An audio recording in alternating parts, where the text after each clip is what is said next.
如果冇夏頓士甸嘅動作同沉默嘅哨聲，係改變唔到戰局嘅。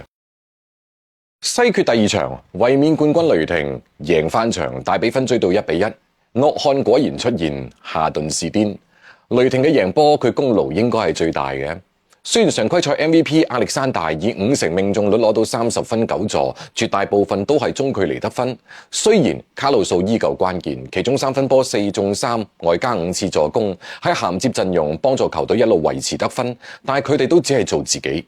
夏頓士甸做嘅已經唔單止係自己，唔單止係籃球，掹手抱人、推擁，甚至扯頭髮。雖然話分區決賽允許動作大少少，咁但係至少仲要係籃球動作吧。正如西部半決賽嘅第4場，木狼嘅劇情喺雷霆身上又見到。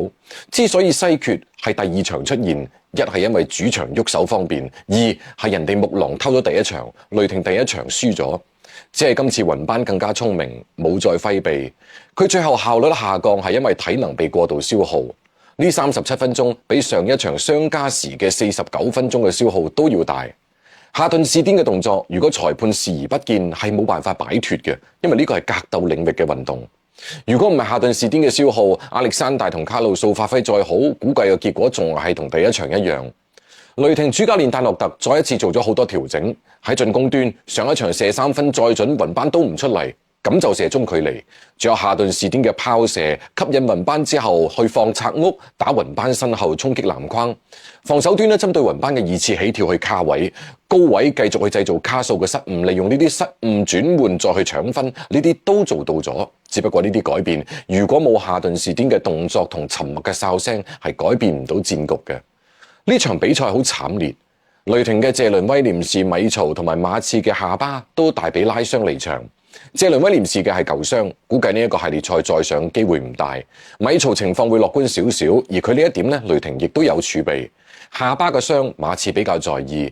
拉傷嘅係大比後則，佢傷咗之後有表達過想重新上場，俾球隊攔咗落嚟，要進一步去確認。如果佢上唔到，原本馬刺3個優秀嘅控衛，只係剩低失誤率較高嘅卡數。麥羅連對唔上比賽強度，呢一種強度嘅硬打，如果再打落去，下一個傷嘅就會輪到卡數。賽前顯示霍斯嘅右腳踝仲係酸痛，馬刺需要佢復出。